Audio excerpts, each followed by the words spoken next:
सब बुलाए। आप चलिए धनुष यज्ञशाला में चलते हैं। राम लक्ष्मण को लेके विश्वामित्र जी पहुंचते हैं।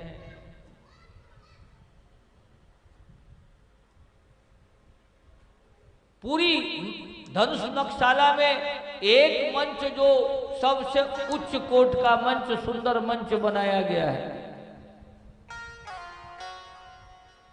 उस पर विश्वामित्र के साथ राम लक्ष्मण को बैठाया जनक ने।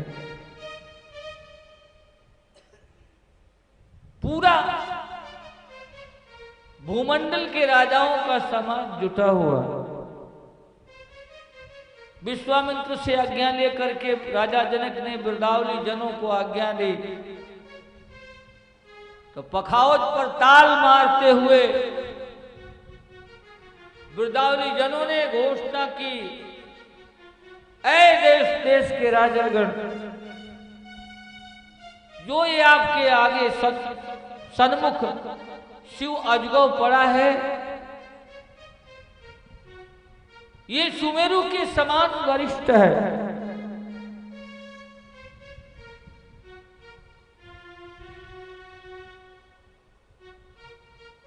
इसको आज तक कोई हिला नहीं पाया,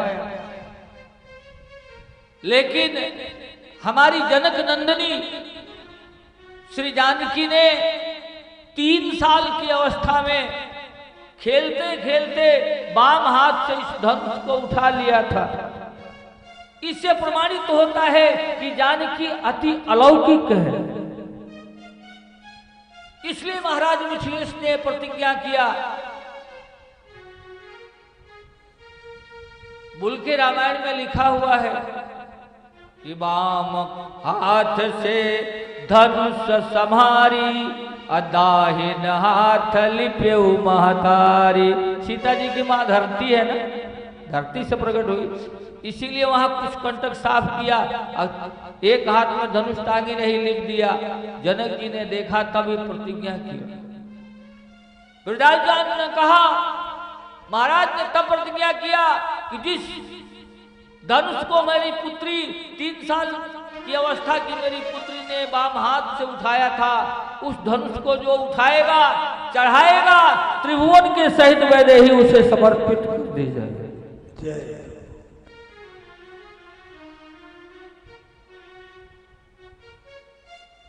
नारायण देश से घोषणा हुआ। एक एक राजा उठ फुट के खड़े हुए, अपने बल और पौरुष के अनुसार जांघें ठोकते हैं, दंड बैठक करते हैं, और जाके धनुष को उठाने के समय चारों तरफ देखते हैं।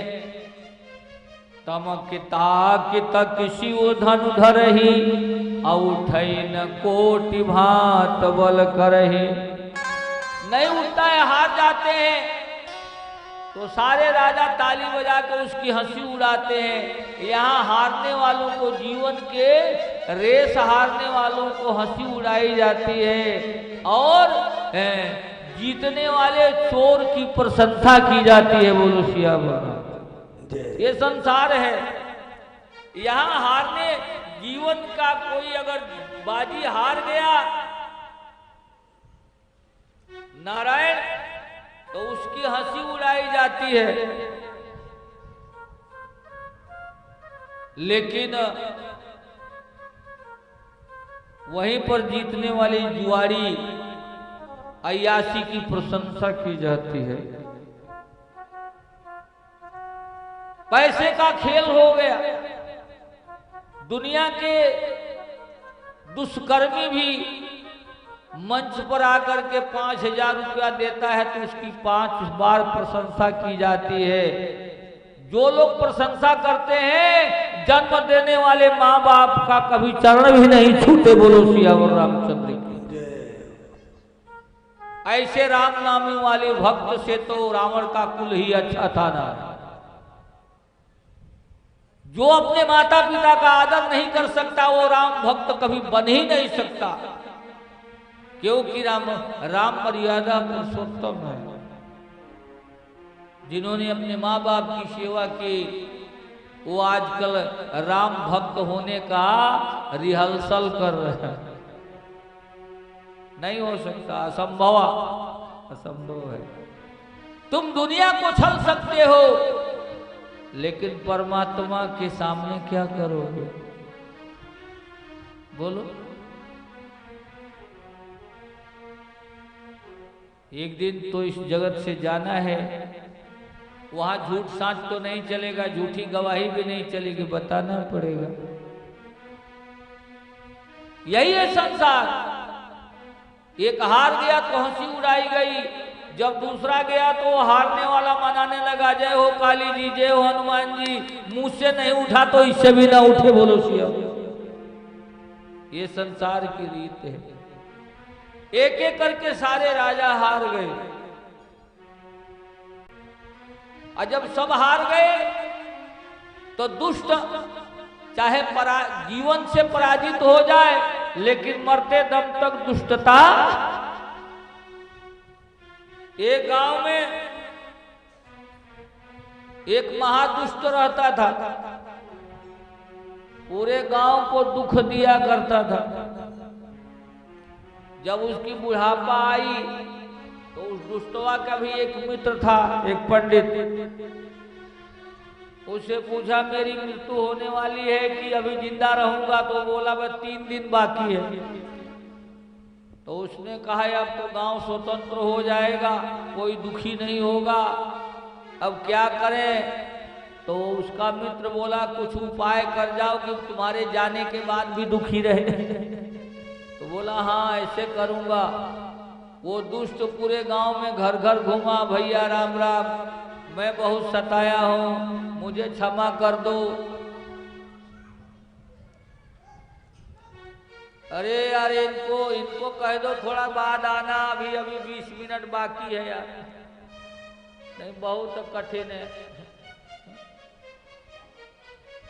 ये प्रसादी पार्टी है। बोलो सियावर रामचंद्र भगवान जय। नारायण वो दुष्ट गांव भर के लोगों का कहा कि आप एक बार मेरे दरवाजे पर आइए, मैं अपनी गलतियों का क्षमा याचना करना चाहता हूँ। मेरा पाप कटे ना कटे, लेकिन जाते जाते मैं सबसे क्षमा मांगना चाहता हूँ। गांव के लोग बिना मन से उसके दरवाजे पर गए।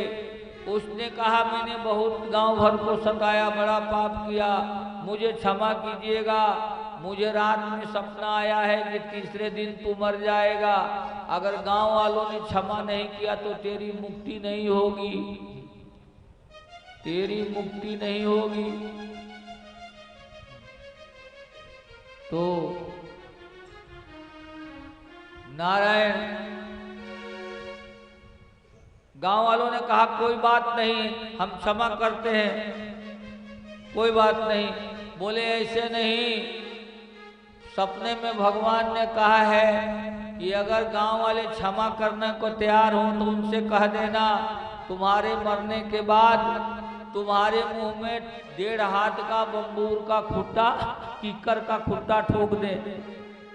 तो इससे जितना तुम लोगों के लिए बुरा कहे वो उसका प्रायश्चित हो जाएगा।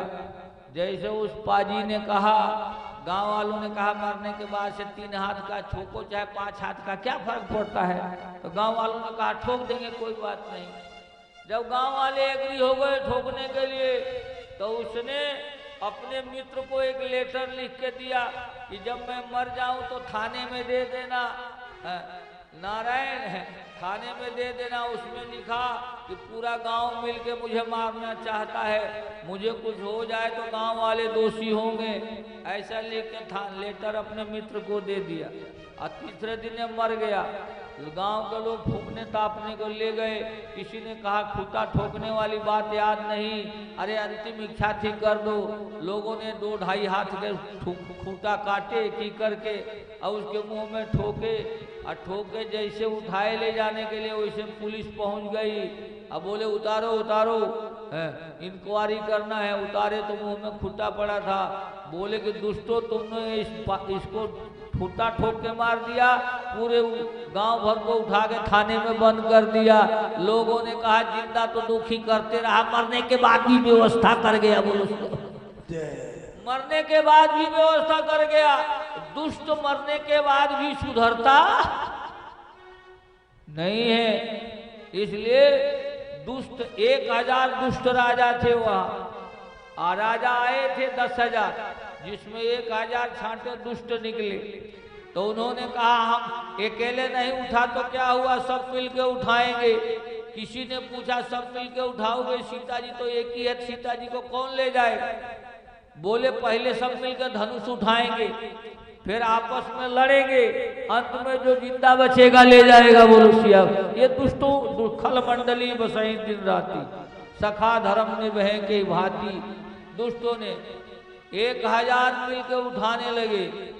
भूप सहस दस एक ही बारा, लगे उठावन टरई लटारा।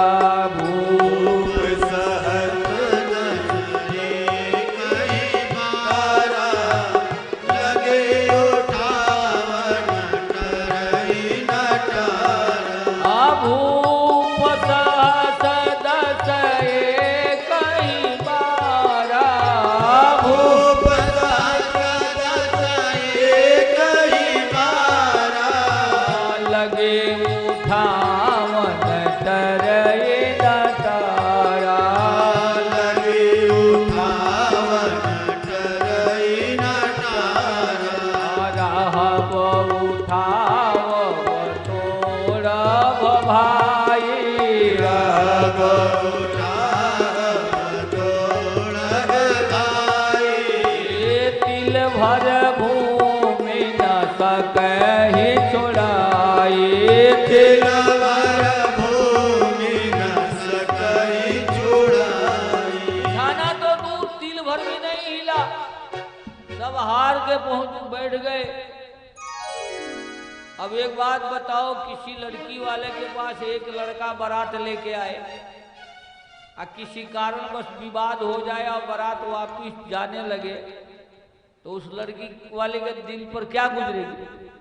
और जहां 10,000 दुल्हा सज के आए हों, और वहां उस पिता को पता चले कि मेरी लड़की का शादी नहीं होगा, तो उस पर क्या गुजरेगी? जनक जी बहुत दुखी हुए।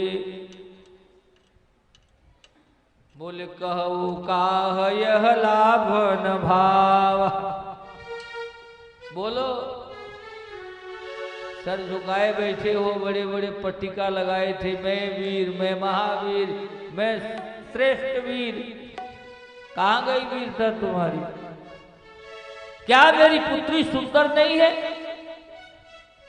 ये लाभ तुम्हें अच्छा नहीं लगा?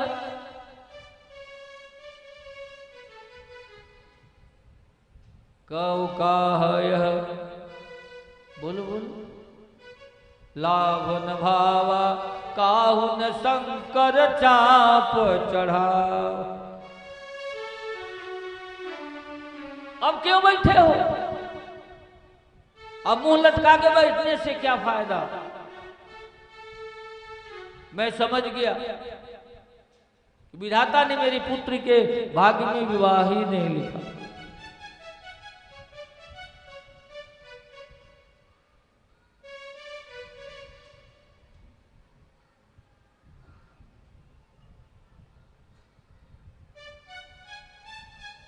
मैं प्रण त्यागूं या संधि करूं, तो धर्म हानि और लज्जा है। तो धर्म हानि और है, तो मेरे पुत्री के भाग्य में विवाह नहीं है। मैं प्रतिज्ञा त्याग दूं तो धर्म भ्रष्ट हो जाऊंगा, लज्जा से मर जाऊंगा। मैं परामर्श और संधि भी तो नहीं कर सकता,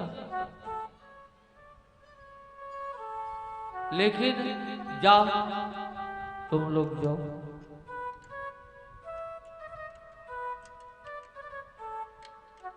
हे देश देश के राजा गण, हम किसे कहें बलशाली है। हम किसे कहें बलशाली है। हम किसे कहें बलशाली है। को तो ये विश्वास हुआ पृथ्वी वीरों से खाली है। मुझको तो ये विश्वास हुआ पृथ्वी वीरों से खाली है। मुझको तो ये विश्वास हुआ पृथ्वी वीरों से खाली है। मुझको तो ये विश्वास हुआ पृथ्वी वीरों से खाली है। नहीं को माँ के भटवानी वीर विहीन मही में। जनक के ऐसे शब्द को सुन करके रामानुज लक्ष्मण को बर्दाश्त नहीं हुआ। एक दुखी पिता का दर्द लक्ष्मण नहीं समझ पाए। लक्ष्मण ने कहा, रघुनाथ आपने सुना, आपने सुना कही जनक का अनुचित वाणी विद्यमान रघुकुल मन जानी। ये जानते हुए कि यहां रघुवंशी बैठे हैं, फिर भी ये राजा जिसको ज्ञानी कहते हैं कहता है वीर विहीन वही मैं जाने। जो तुम्हारा अनुशासन पाऊं कंदु की ब्रह्मांड उठाऊं काचे घट संडारों खोरी।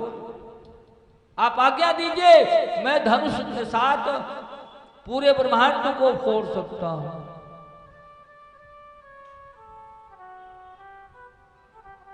लक्ष्मण इतने क्रोध में बोले कि शेषा अवतारी है, शेषनाग के सर पर पृथ्वी रहती है, तो पृथ्वी कंपित हो गई। लखन सकोप बचन जे बोले डगमगाही महिदी गज डोले। जैसे पृथ्वी हिलने लगी राम जी ने लक्ष्मण को पकड़ के सैनन कही प्रभु लखन निवारे, अब बात बुझाई निकट बैठारे।